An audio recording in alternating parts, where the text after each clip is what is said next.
Senhor nosso Deus e nosso Pai, neste momento nós queremos colocar diante de Ti os nossos pecados e clamar ao Senhor por misericórdia. Pai, nos perdoe. Perdoe os pensamentos que tivemos que foram contrários aos Teus pensamentos. As palavras que proferimos, ó Pai, que foram diferentes de Tua palavra. As atitudes que tivemos que foram diferentes da atitude que Cristo teria se estivesse no nosso lugar. Nós clamamos ao Senhor perdão, Pai. Perdoe os nossos pecados, tenha misericórdia de nós. Em nome de Jesus, lave a nossa vida, Pai. Nós dependemos da Tua graça, da Tua misericórdia sobre nós. Nós precisamos de Ti, Pai.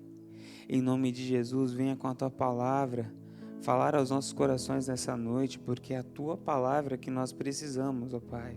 A Tua palavra nos vivifica, a Tua palavra nos transforma, a Tua palavra nos orienta, ó Pai. Por isso nós clamamos ao Senhor, fale conosco.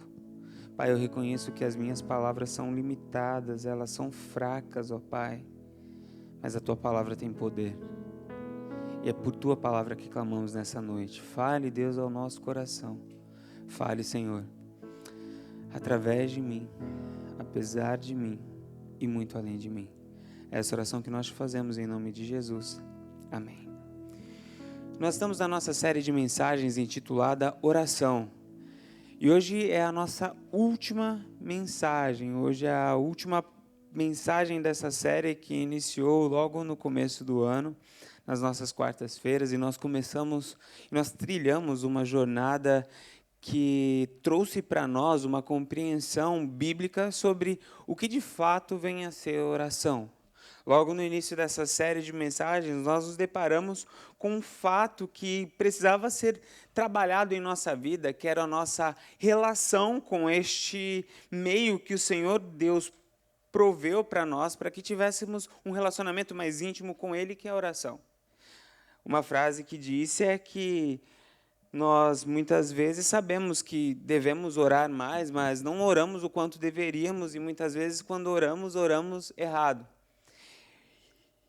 Digo isso que, ao longo dessa jornada, a gente pôde aprofundar a cada quarta-feira nestas verdades bíblicas sobre oração. E a gente começou refletindo sobre o que é oração, e a gente pôde entender, à luz da palavra de Deus, o que de fato era oração. Depois a gente se deparou com um ensinamento que nos trouxe a verdade, à luz da palavra de Deus, sobre quais eram os objetivos da oração.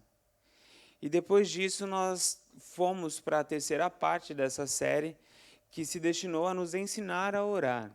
Semana passada, a gente viu a primeira parte da mensagem Ensina-nos a orar. Hoje nós veremos a última parte dessa série, que na verdade é uma reflexão sobre a oração que Jesus ensinou aos seus discípulos. Fazendo aqui apenas um resumo rápido da mensagem da semana passada. Quando os discípulos chegaram para Jesus, e este registro se encontra em Lucas capítulo 11, verso 1, os discípulos chegaram para Jesus e disseram: Mestre, ensina-nos a orar. O objetivo ali não era para que Jesus desse aos discípulos uma sequência de palavras que eles precisavam decorar, para que repetissem essa sequência de palavras diariamente, para que então conseguisse ter uma sequência de palavras mágicas que dariam a eles poderes sobrenaturais ou faria com que os seus desejos fossem realizados. A gente pôde aprender à luz da palavra de Deus que todas as vezes que os discípulos pediam para que os seus mestres ensinassem-os a orar, eles estavam, na verdade, buscando encontrar e entender a forma como o seu mestre via o mundo. Porque a forma como oramos diz muito sobre como entendemos a vida, como entendemos o mundo, como entendemos o próximo e como entendemos Deus. A nossa oração fala muito da nossa fé. Por isso que os discípulos olhavam para os seus mestres e diziam: Mestre, ensina-nos a orar. Quando Jesus foi até os seus discípulos e foi então ensiná-los, ele começou dizendo o que não era oração e como não se devia orar. E depois, então, ele começou o seu ensino dizendo como deveria ser a oração dos seus discípulos. Em Mateus, capítulo 5, capítulo 6, do verso 5 até o verso 13, nós temos aí a oração que é conhecida como a oração do Pai Nosso. Nessa oração, Jesus vai mostrar para os seus discípulos elementos que precisam estar presentes na oração daqueles que desejam ter uma mente igual à mente de Cristo, para que possa ter os mesmos sentimentos que Cristo tinha, para que pudesse ter, então, as mesmas atitudes que Cristo tinha. Porque esse era o objetivo de aprender a orar com o Mestre. Ensina-nos a pensar como o Senhor pensa, para que a gente possa ter as mesmas afeições pelo próximo, por Deus e pelo mundo que o Senhor tem, para que então possamos ter as mesmas atitudes que o Senhor tem. E a oração que Jesus ensina aos seus discípulos segue da seguinte forma. Mateus, capítulo 6, do verso 5 até o verso 13. A gente começa no versículo 9, onde começa, de fato, a oração do Pai Nosso. Mateus, capítulo 6, verso 9 até o verso 13. Vocês orem assim: Pai nosso que estás nos céus, santificado seja o teu nome. Nessa primeira parte, como vimos na semana passada, a gente pôde aprender que em nossa oração precisa haver espaço para adoração. Adoramos a Deus quando reconhecemos quem Ele é e o que Ele já fez por nós. Ele é Senhor, Ele é Pai. Quando nós nos deparamos com essa realidade, isso acalma o nosso coração. Mas também quando nos deparamos com o amor de Pai que nos cuidou, que derramou sobre nós o seu cuidado fraternal, isso traz para nós tranquilidade para caminharmos na nossa vida aqui na terra. A adoração precisa estar presente na nossa oração. Venha o teu reino, seja feita a tua vontade, assim na terra como nos céus. Aqui nós temos, depois de ter em nossa oração a adoração, nós temos aqui submissão e engajamento. Quando o Senhor diz que em nossa oração nós precisamos ter a realidade em que nós dizemos ao Senhor, Pai, venha sobre nós o teu reino, nós estamos dizendo, Senhor, que a tua vontade seja feita na minha vida, que o seu reinado venha sobre as minhas decisões, que o Senhor seja de fato o rei na minha vida. E também o engajamento, eu quero ver o teu reino expandir. Senhor, a minha vida não é apenas para viver para mim, mas é para que o teu reino avance. A oração segue, ele vai dizer então que no verso 11, dá-nos hoje o pão de cada dia. Aqui nós aprendemos com Jesus que em nossas orações há espaço para colocarmos diante do nosso Deus as nossas necessidades, os nossos pedidos. Há espaço para colocarmos tudo aquilo que reside dentro do nosso ser. E aí até falei que nós não somos apenas seres físicos, biológicos. Nós não temos apenas necessidades materiais. Essas necessidades compõem o nosso ser. Mas nós somos muito mais do que isso. Nós somos também seres espirituais, somos seres relacionais, somos seres emocionais. Quando colocamos diante de Deus as nossas necessidades, precisamos nos lembrar que todas essas áreas precisam ser contempladas em nossas orações. E é importante notar também que na oração de Jesus, ele não intercede só por si, mas ele lembra do irmão. É o pão nosso. Deve haver em nossa oração espaço para intercedermos uns pelos outros, pela dor do outro, enquanto não chorarmos as lágrimas que não são nossas, enquanto a lágrima do outro não penetrar o nosso coração petrificado, a ponto de fazer lágrimas jorrar em nossa face, nós ainda não aprendemos a orar. Até aqui, nós vimos que em nossa oração precisa haver adoração, submissão e engajamento, e também petição. Paramos exatamente aqui, na mensagem da semana passada. E a gente segue daqui para frente, na mensagem de hoje. A oração de Jesus segue e vai dizer assim: perdoa as nossas dívidas, assim como perdoamos os nossos devedores. Aqui Jesus está nos ensinando que em nossa oração deve haver pedido de perdão. Este é um ponto crucial na nossa vida de oração. Pedido de perdão. Porque pela forma como nós nos relacionamos com os nossos erros, nós determinamos a nossa caminhada com Deus e a nossa caminhada com o nosso próximo. Por isso que o Senhor Jesus, ao ensinar a humanidade a orar, ele nos ensina que, quando formos conversar com um Deus que é santo e perfeito, nós não podemos nos esquecer que temos de pedir perdão pelos nossos pecados e que Ele nos perdoa. Deus sabia disso porque nós, seres humanos, temos uma grande dificuldade em lidar com o perdão. Nós temos dificuldade de perdoar e talvez a nossa maior dificuldade é de ser perdoado. Eu não sei se esta é uma realidade dos irmãos, mas pelo menos comigo, quando eu erro, quando eu peco, quando eu falho, eu sou o meu pior juiz. Eu sou o meu pior algoz.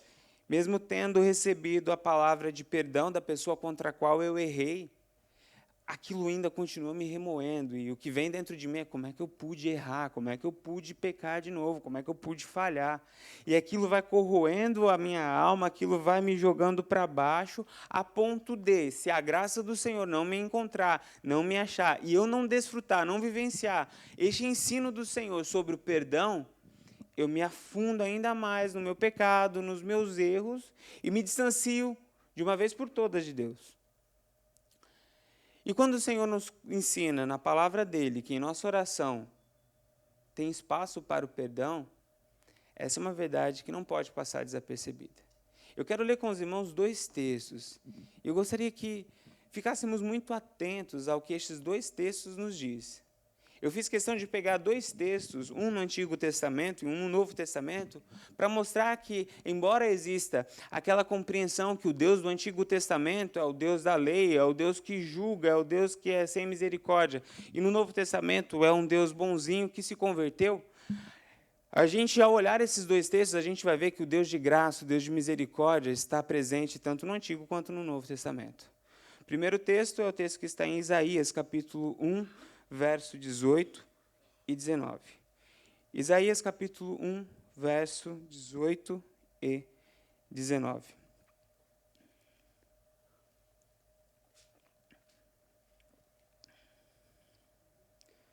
Diz assim a palavra de Deus: Venham, vamos refletir juntos, diz o Senhor. Embora os seus pecados sejam vermelhos como escarlate, eles se tornarão brancos como a neve. Embora sejam rubros como púrpura, como a lã se tornarão. Se vocês estiverem dispostos a obedecer, comerão os melhores frutos dessa terra. Mas se resistirem e se rebelarem contra mim, serão devorados pela espada, diz o Senhor, quem vos fala. O início desse texto diz, olha, por pior que seja a situação em que você esteja, por pior que sejam os seus pecados, por mais intensos, por mais fortes, por mais difíceis que sejam de ser retirado da vida, eu quero dizer para vocês que o meu perdão, a minha graça, a minha misericórdia é capaz de transformar essa realidade. Ainda no Antigo Testamento, ainda em Isaías, Isaías capítulo 43, verso 25.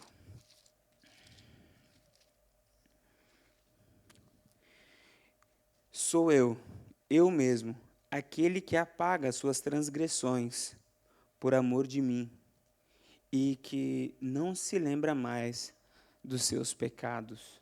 Nós temos aqui no Antigo Testamento um Deus que perdoa e um Deus que não se lembra mais dos nossos pecados. Quando a gente vai para o Novo Testamento e a gente vai para Hebreus, capítulo 8, verso 12, a mesma verdade se repete. Porque eu lhes perdoarei da maldade e não me lembrarei mais dos seus pecados. Veja, nós precisamos entender aqui o que é o perdão de Deus. O que é a graça de Deus. E entender que a graça do Senhor, o perdão de Deus, não é um perdão fraco, não é uma graça fraca, é uma graça forte, é uma graça, um poder que tem a potência de nos perdoar e nos lavar dos piores pecados, sejam eles quais forem. Ah, pastor, mas não tem pecadinho, não tem pecadão. Eu sei, mas imagine na sua caminhada com Deus, quando você comete pecados que acontecem só no âmbito da mente, quando esses pecados tomam formas e são expressos por palavras. Embora não sejam todos pecados diante de Deus, as consequências desses pecados e os efeitos desse pecado, tanto no seu meio quanto na sua consciência, são diferentes. Por isso que falo dos piores pecados. Quero dizer para você que, independente de qual seja o pecado, Deus perdoa. A gente, muitas vezes, não consegue se perdoar porque a gente não entende a cruz. E eu vou trazer aqui algo que para mim foi libertador e, em primeiro momento, foi até um escândalo. Por isso que alguns autores vão falar do escândalo da cruz. Imagine o seguinte, que você tem um carro e alguém fez um acordo com você de comprar o seu carro e pagar esse carro. Essa pessoa pegou o seu carro e simplesmente desapareceu e não pagou o seu carro. O carro era no valor de $30.000. E você se enche de senso de justiça, porque você trabalhou para comprar aquele carro por $30.000 e você estava dependendo daquele valor porque você ia pagar o estudo dos seus filhos e, de repente, aparece uma pessoa, pega o seu carro, faz um acordo com você, some e nunca mais aparece. O seu senso de justiça por aquela pessoa ela precisa me pagar $30.000. De repente, eu apareço para você e falo, olha, eu vim aqui pagar a dívida daquele que comprou seu carro e não pagou. Quanto é a dívida? Você não vai falar, olha, a dívida é de 30 mil, mas, sabe, se você pagar $100, está tudo certo. Não, porque a dívida é de $30.000. Portanto, para que a dívida seja quitada, eu tenho de pagar $30.000. Então, fala, bom, eu, como aquele que vai tornar justo aquele que está devendo contra você, vou aqui te pagar $30.000. Se eu pagasse $30.000 para você, você não ia falar assim, ele foi uma pessoa que excedeu naquilo que pagou. Não, você ia falar, não, ele pagou 30 mil e está certo, está justo. Vamos trazer isso agora para o que aconteceu na cruz. Não quero que os irmãos pensem no pecado, talvez, da maledicência, ou então no pecado do jeitinho brasileiro, mas eu quero que você pense naquele pecado de alguém que matou uma pessoa. De alguém que entrou numa casa de um homem trabalhador e acabou com a vida daquele homem, ele que tinha uma esposa e tinha filhos. Pela lei, é olho por olho, dente por dente. Se ele matou uma vida, ele tem que perder a vida. Segundo o Antigo Testamento, segundo olho por olho, dente por dente. O que acontece na cruz é que Jesus chega e fala, ok, eu concordo que ele deveria morrer, mas para que ele não morra, eu morro no lugar dele. Pode me matar. Quando a gente olha para Jesus na perspectiva dessa troca, a gente olha para Jesus e fala, ok, foi justo. Ele morreu por alguém que deveria morrer lá. Ele pagou a conta. Quando a gente olha para a cruz nessa perspectiva, da cruz como uma justiça que foi feita pelos nossos pecados, em primeiro lugar, isso nos aproxima. Nos aproxima de Deus porque a gente compreende que os nossos pecados foram pagos, a nossa dívida foi paga. E isso tem de ser para nós o elemento que nos aproxima de Deus, porque todo aquele senso de indignidade, ele é quebrado pela cruz. E essa palavra tem de ser para nós libertadora. E eu quero dizer para os irmãos, independente de qual for o teu pecado, Deus perdoa. Porque o seu pecado já foi pago na cruz.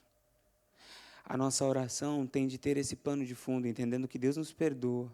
Por isso, todas as vezes que nós dobramos os nossos joelhos, nós nos achegamos a Deus por meio de Jesus Cristo, falando, Senhor, tenha misericórdia de mim e perdoe os meus pecados. E vamos ao Senhor com essa confiança que a dívida foi paga. Mas a oração não termina aí. O pedido de perdão não é apenas aceitar que Cristo morreu pelos nossos pecados. Quando a gente olha para a palavra de Deus, a gente entende melhor como isso deve acontecer. Em 1 João capítulo 1, verso 8 e 9, a palavra de Deus nos diz o seguinte, 1 João capítulo 1, verso 8 e 9.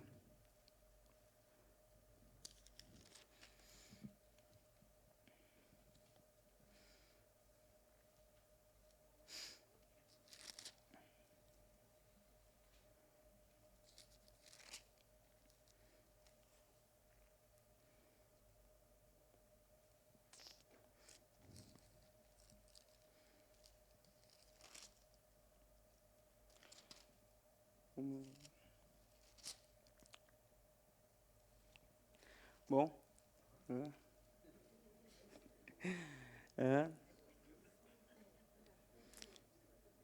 É um outro endereço. De novo, eu errei o endereço aqui. Mas o versículo é o seguinte: se confessarmos os vossos pecados, Ele é fiel e justo para nos perdoar e nos purificar de toda injustiça.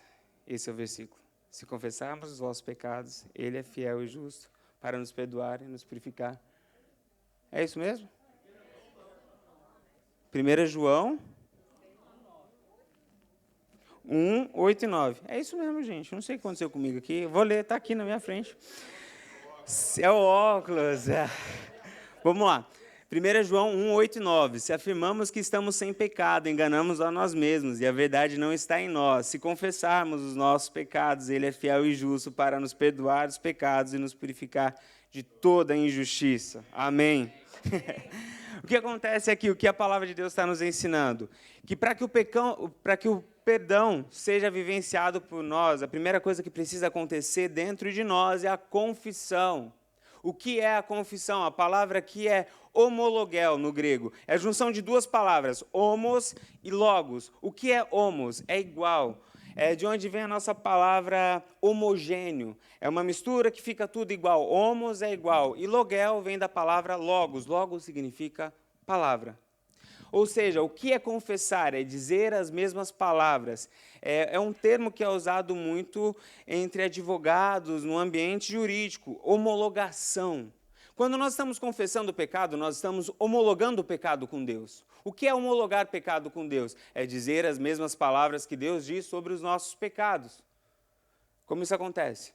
Antes eu dizia que o meu pecado era prazeroso, eu dizia que o meu pecado era a fonte da minha alegria, que o meu pecado era algo que eu podia fazer e não tinha problema. A partir do momento que eu confesso o meu pecado, eu deixo dizer essas palavras sobre o meu pecado e começo a dizer as palavras que Deus diz sobre os meus pecados. Eu estou dizendo, Senhor, antes eu olhava para o meu pecado como algo que não tinha problema. Hoje eu olho para o meu pecado com o teu olhar. E o teu olhar diz que o meu pecado leva à morte. Isso precisa estar muito claro para nós, porque é isso que mexe com a nossa mente, é isso que vai transformar o nosso jeito de nos relacionarmos com o pecado. É começar a dar nome aos pecados. Veja que Jesus, ao ensinar essa oração, ele vai colocar no plural. Perdoe os nossos pecados, ou então, algumas versões, perdoe as nossas dívidas, trazendo para nós a importância de entender que não é apenas uma, são vários os pecados que cometemos contra Deus, e são estes pecados que precisam ser confessados diante de Deus. Isso vai mudando a nossa mente, isso vai mudando a nossa forma de ver o pecado. Ora, se antes eu olhava para o pecado como algo prazeroso, algo que não tinha problema cometer, e se agora eu começo a olhar para ele diariamente e falo, Senhor, eu vejo que isso aqui está matando o meu casamento, eu vejo que isso aqui está destruindo o meu caráter, eu vejo que isso aqui está destruindo a minha história, eu vejo que isso aqui está corroendo as minhas relações, isso vai mudando a minha mente, isso vai mudando a minha forma de enxergar o pecado, e, consequentemente, isso vai mudando os meus afetos pelo pecado.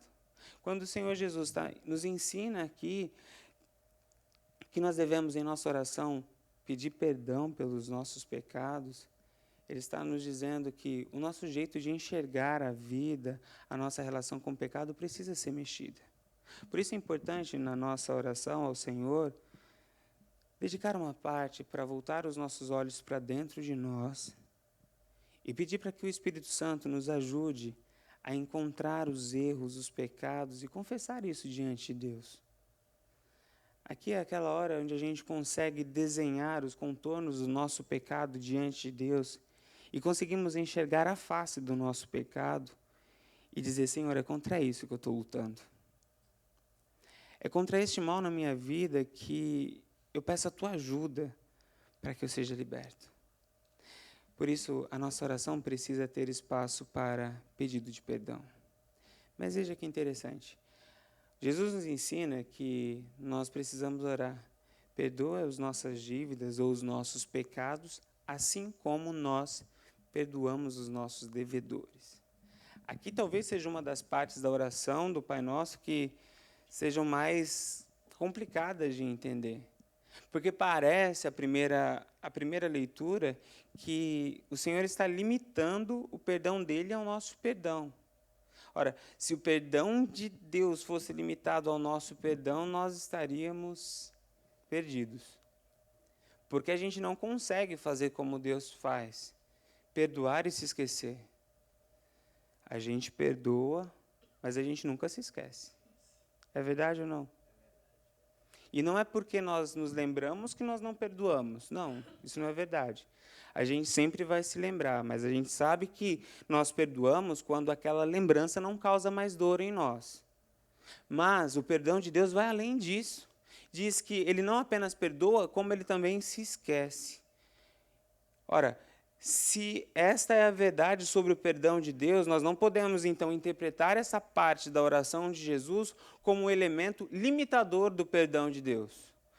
Eu acredito que a melhor forma de entendermos isso é que o que Jesus está querendo nos ensinar é que essa relação nossa com o perdão ao próximo interfere na forma como desfrutamos do perdão de Deus. Como isso acontece? Se eu, quando alguém pisa no meu calo, quando alguém me machuca, quando alguém me fere, não consigo perdoar, como eu vivencio a palavra de Deus, eu te perdoo? É com muita dificuldade. Porque eu não acredito em um perdão. Porque nas minhas relações eu não coloco isso para afetar o meu próximo. O que isso nos ensina é que eu vou desfrutar ainda mais dessa verdade de um Deus que perdoa, quanto mais eu desfrutar dessa realidade de perdão ao meu próximo. A gente precisa entender que o que Jesus está nos ensinando aqui é que a forma como eu vivencio o meu perdão com o próximo influencia, interfere na forma como eu vivencio o perdão de Deus na minha vida. Sabe por que muitas vezes muitos não conseguem se sentir perdoados por Deus? Porque não conseguem liberar perdão ao próximo. Porque a partir do momento que conseguir perdoar o próximo, vai passar a acreditar que o perdão é possível. Se eu vou segurando, se eu vou retendo a amargura no meu coração, eu começo a desenhar um Deus amargurado e rancoroso. Se eu permito que o perdão de Deus afete minha vida, toque o meu coração, a ponto de eu conseguir perdoar o próximo, a partir desse momento eu consigo entender que Deus perdoa. A oração do Pai Nosso nos ensina que a forma como eu perdoo os outros me ajuda a crer no perdão de Deus. Mas acredito que traz uma outra lição também. Ensina-nos que a minha relação com o próximo precisa ser norteada pela minha relação com Deus. E aí a gente tem algumas parábolas e alguns ensinamentos bíblicos que nos ensinam isso. Por exemplo, a do servo devedor, que devia grande quantidade para o rei, para o seu senhor, e foi perdoado. E logo após sair deste ato de perdão, encontra um amigo que devia muito menos para ele e diz, olha, você está devendo para mim, e deu ordem aos soldados para mandar prendê-lo. Quando o senhor, que havia perdoado grande quantidade, fica sabendo daquilo, fala, não, você foi injusto na sua relação. Eu perdoei você muito mais e você não conseguiu colocar esse perdão nas suas relações? Não, isso não está justo, isso não é certo. Parábolas como essa e essa oração de Jesus nos ensinam uma verdade. Quando nós olhamos para a cruz, todas as ofensas que recebemos, que sofremos, ficam pequenas contra as ofensas que fizemos contra Cristo. As nossas ofensas contra Cristo resultaram na morte de Cristo. E é pela morte de Cristo que a gente consegue viver. Ora, quando nós olhamos para aquilo que Cristo sofreu por amor a nós, tudo aquilo que acontece com a gente fica pequeno. Sabe, como eu não vou perdoar o meu próximo se Cristo me perdoou? Sabe, como eu não vou conseguir oferecer a outra face, uma vez que os meus pecados levaram Cristo à cruz? Qual é o rancor que ainda mora no teu coração? Qual é a ofensa que ainda te incomoda? Qual é o erro, a falha, o pecado, a traição, que ainda amargura o seu coração. Eu quero dizer para você que o seu rancor é justo, se olharmos apenas na perspectiva humana. Mas, se abrirmos mais os nossos olhos e olharmos para a cruz, veremos que não temos motivo para guardar rancor no nosso coração, porque fomos perdoados de males piores que cometemos contra Deus. Se a graça nos alcançou, ela tem que alcançar outras vidas por meio de nós. Perdoe. Perdoe não porque o outro mereça, mas perdoe porque você precisa. Você precisa para que você consiga desfrutar a graça de Deus como ela de fato é. Ela é libertadora, ela traz paz. Você precisa perdoar porque isso faz de você um instrumento de graça. Você precisa perdoar porque isso faz bem para você. Perdoe não porque o outro mereça, mas porque você precisa. Porque é mandamento de Deus. E a gente tem que perdoar. Pastor, mas é difícil. Eu sei. E não só eu sei, mas como Jesus também sabe. Por isso ele colocou na oração. Sabe como eu trabalho isso na minha vida? É de joelho. E eu falo, Deus, olha, aconteceu isso na minha vida. Pai, mas isso doeu muito. Deus, eu não fiz nada para merecer isso. Está difícil para perdoar. Sabe, meu senso de justiça me pede para fazer algo totalmente contrário. Mas a tua palavra me diz para ir para uma direção diferente daquilo que o meu coração está pedindo. Pai, me ajude. Me ajude a amá-lo. Eu clamo a tua bênção sobre a vida dessa pessoa. Eu clamo a tua graça, eu clamo a tua misericórdia. Na minha oração, quando eu vou pedir perdão pelos meus pecados, eu peço também para que Deus me ajude a perdoar. Porque perdoar é um dom divino. É um presente de Deus. Quando a gente olha para o que Jesus está nos ensinando aqui, a gente aprende que nós precisamos, em nossas orações, clamar a Deus perdão pelos nossos pecados, clamar a Deus para que nos ensine a perdoar.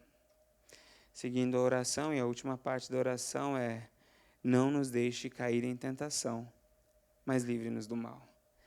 Essa parte eu acho fantástica e ela é complementar. Ela nos ensina que a graça de Cristo, a cruz de Cristo, não é apenas para que os nossos pecados sejam perdoados. É para isso também. Mas a cruz de Cristo, a graça de Cristo, é também para não nos deixar cair em tentação e nos livrar do mal. O que Jesus está nos ensinando aqui é algo que um autor alemão chamado Dietrich Bonhoeffer trabalha no livro dele, intitulado Discipulado Cristão, de uma maneira fantástica. Ele diz o seguinte, que existem dois tipos de graça que a teologia humana desenvolveu. Uma foi um desenvolvimento carnal e a outra foi um desenvolvimento espiritual. Essa primeira teologia carnal ele chama de graça barata. E a segunda ele chama de graça preciosa. Na graça barata usamos o sangue de Cristo, o perdão de Cristo, como se fosse um detergente. Pecamos e passamos detergente para lavar os nossos pecados. Depois pecamos de novo e usamos o detergente para lavar de novo. E vamos nessa relação, eu posso pecar o quanto eu quiser, porque o perdão de Deus vai me alcançar e vai me perdoar todas as vezes que for necessário. Por isso, posso pecar o quanto eu quiser. Essa é a graça barata. Existe a graça que é a verdadeira, que a palavra de Deus nos ensina, que Dietrich Bonhoeffer vai chamar de graça preciosa. A graça preciosa é aquela que nos perdoa, mas é aquela que também nos liberta. É aquela que transforma a nossa vida para que a gente se torne cada vez mais parecido com Cristo. Se torne cada vez mais forjado pelo Senhor, de maneira a representar Cristo aqui na terra. Essa é a graça preciosa. O que o Senhor Jesus está dizendo aqui é: eu não quero apenas perdoar os seus pecados, eu quero transformar a tua vida. A nossa oração tem de ter esse espaço para olhar para a nossa vida e falar: Senhor, eu não me conformo, eu quero crescer, eu quero avançar. Pai, me perdoe, mas também me ajude a ser liberto. E aqui Jesus nos ensina algo que é extremamente precioso. Nós temos Jesus nos dizendo: eu preciso de tua força. O que ele está dizendo aqui é um homem pedindo para que o seu Deus não deixe ele cair. Ele está reconhecendo que nós, seres humanos, para sermos libertos do pecado, nós precisamos de uma força sobrenatural, que é a força que vem da parte de Deus. Nos ensinando assim que a única forma de vencermos os nossos pecados é nessa relação de intimidade com Deus. Se não houver isso, não há libertação. O que Jesus está nos ensinando aqui é que se nós quisermos ser libertos, se nós quisermos ser transformados, nós em nossa vida diária de oração, nós precisamos dobrar os nossos joelhos e colocar essas nossas fraquezas diante do Senhor e dizer: Senhor, eu não me conformo com isso. Senhor, eu não aceito isso na minha vida. O problema é que, às vezes, a gente só não aceita a pobreza, só não aceita a doença, só não aceita a enfermidade, mas a gente aceita o pecado. O que Jesus está dizendo aqui é não se conforme com o pecado. E aí a nossa oração de filhos: Pai, não nos deixe cair em tentação, nós precisamos de sua força. E ele finaliza a oração dizendo: porque teu é o reino, o poder e a glória, para sempre. Amém. Sabe, quando nós olhamos para essa oração que Jesus nos ensina, a gente se depara com algo que, de fato, tem poder para transformar a nossa vida, para transformar o nosso pensamento, para transformar o nosso jeito de agir. Eu acredito que muitas vezes a gente está incidindo nos mesmos erros, não é porque Deus não tem poder, não é porque Deus mudou. Muitas vezes é porque nós não estamos lançando mão daquilo que Deus deixou para nós. Eu não tenho dúvida que a palavra de Deus é verdadeira e eficaz em seus efeitos, e tudo aquilo que está escrito nesse livro é verdade. E quando a gente vê aqui nesse livro, dizendo que se nós orarmos ao Senhor, tendo uma vida justa, esta oração ela tem poder, a oração de um justo é poderosa em seus efeitos, eu acredito nisso. O que muitas vezes tem atrapalhado estes efeitos da oração na nossa vida é que nós não estamos orando como deveríamos orar. Eu não sei se, mais uma vez eu digo isso, eu não sei se nessa série de mensagens eu consegui expressar tudo o que gostaria de expressar sobre oração e o que deveria expressar. Mas eu coloco aqui mais uma vez o meu coração diante dos irmãos, dizendo que eu gostaria muito, que no final dessa série de mensagens, os irmãos saíssem com uma fome divina por ter o seu momento a sós com Deus. Sabe, o objetivo dessa série não é um objetivo teológico, não tem o objetivo de fazer com que vocês saiam daqui com mais informações teológicas, históricas sobre oração. Não, não é esse o objetivo. O objetivo dessa série é fazer com que a gente compreenda melhor a importância da oração, o poder da oração e o como devemos orar para que a gente viva isso no nosso dia a dia. Eu sou resposta viva do poder da oração. Eu me lembro que na minha fase de adolescência para a juventude, eu fiquei de 3 a 4 meses fora da igreja. E quando eu saía para ir para as festas e para os shows, e voltava de madrugada, quando eu voltava, a minha mãe estava de joelho na cama orando. E aquela imagem da minha mãe de joelhos era muito forte para mim. E eu falava para ela: mãe, fica tranquila, você não precisa ficar orando para Deus me proteger, vai dar tudo certo, tá tranquilo, não é um lugar muito ruim, estou com pessoas boas, vai dar tudo certo. Ela falou: não, mas eu não estou orando para Deus te proteger, não, você está enganado. Aí eu falei: não, por que a senhora está orando? E minha mãe falou assim para mim: eu não gerei filhos para perdição. A minha oração, eu digo para Deus o seguinte: filho, eu prefiro ver você morto, mas na presença de Deus, do que vivo longe de Deus. A oração da minha mãe gerou no meu coração temor e mudou a minha história.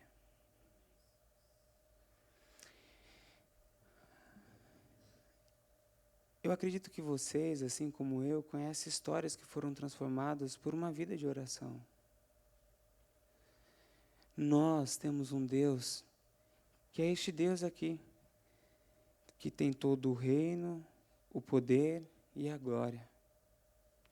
Essas palavras aqui, elas estão aqui para dizer que as nossas orações são direcionadas para aquele que tem todo o poder em suas mãos.